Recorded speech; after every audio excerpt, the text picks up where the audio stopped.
రోమపత్రిక 8వ అధ్యాయం 29-30 వాక్యాలు.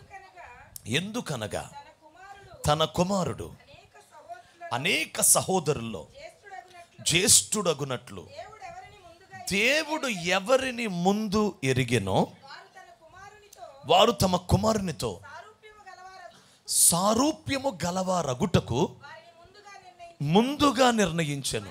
మరియు ఎవరిని ముందుగా నిర్ణయించెనో వారిని పిలిచెను. ఎవరిని పిలిచెనో వారిని నీతిమంతులుగా తీర్చెను. ఎవరిని నీతిమంతులుగా తీర్చెనో వారిని మహిమపరిచెను. హల్లెలూయా. ఏమిటి దేవుని సంకల్పం అంటే? What is the plan and purpose of God? దేవుని సంకల్పము అంటే ఏమిటి? దేవునికి స్తోత్ర.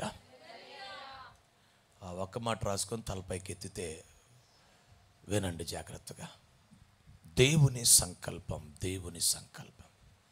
దేవుడంట ముందు దేవుడు ఎవరిని ఎరిగెనో, ముందు దేవుడు ఎవరిని ఎరిగెనో. ముందు అనండి అందరు. ముందు అంటే ఎప్పుడది? ముందు ఎవరిని ఎరిగెనో.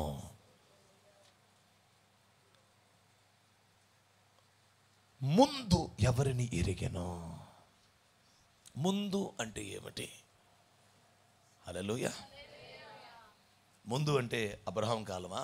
ముందు అంటే ఆదాం కాలమా? ముందు అంటే నోవహు కాలమా? ముందు అంటే కొత్త నిబంధన కాలమా? యేసుక్రీస్తు పుట్టినప్పుడా? దేవుడు ముందు ఎవరిని ఎరిగెనో. ముందు అంటే ఏదెన్ తోట. వినండి జాగ్రత్తగా. దేవుడు ముందు ఎవరిని ఎరిగెనో వారు తన కుమారుని సారూప్యము గలవారగుటకు ఆయన ముందు నిర్ణయించెను.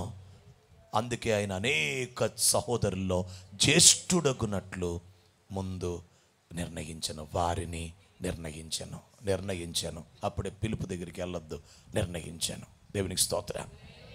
హల్లెలూయా. ఇప్పుడు ముందు ఎరిగిన దేవుడు అనండి ఒకసారి.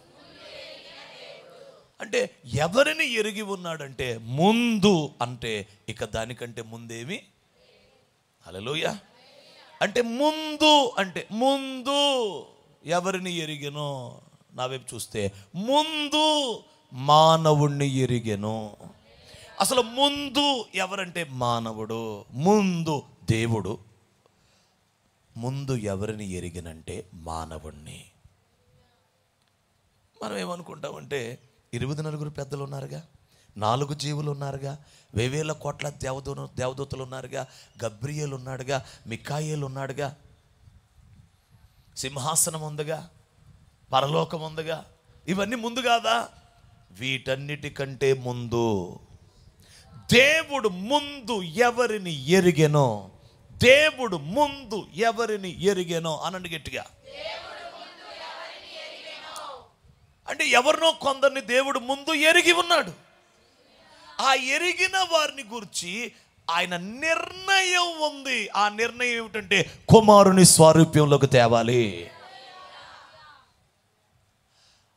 ఆ నిర్ణయించిన వారిని కుమారుని స్వారూప్యంలోకి తేవటానికి వారిని పిలిచెను. ఎవరిని పిలిచాడో వారిని నీతిమంతులుగా తీర్చాను. ఎవరిని నీతిమంతులుగా తీర్చాడో వారిని మహిమపరిచాను. అంటే ఎరిగి ఉన్న దేవుడు, నిర్ణయించిన దేవుడు, పిలిచిన దేవుడు, నీతిమంతులుగా తీర్చిన దేవుడు, మహిమపరిచే దేవుడు. ఈ మహిమపరుచుట పూర్తయితే కుమారుని స్వారూప్యం. దేవుని సంకల్పం గుడ్డిగా పిచ్చిగా నోట్లో నానాల్సిన మాట.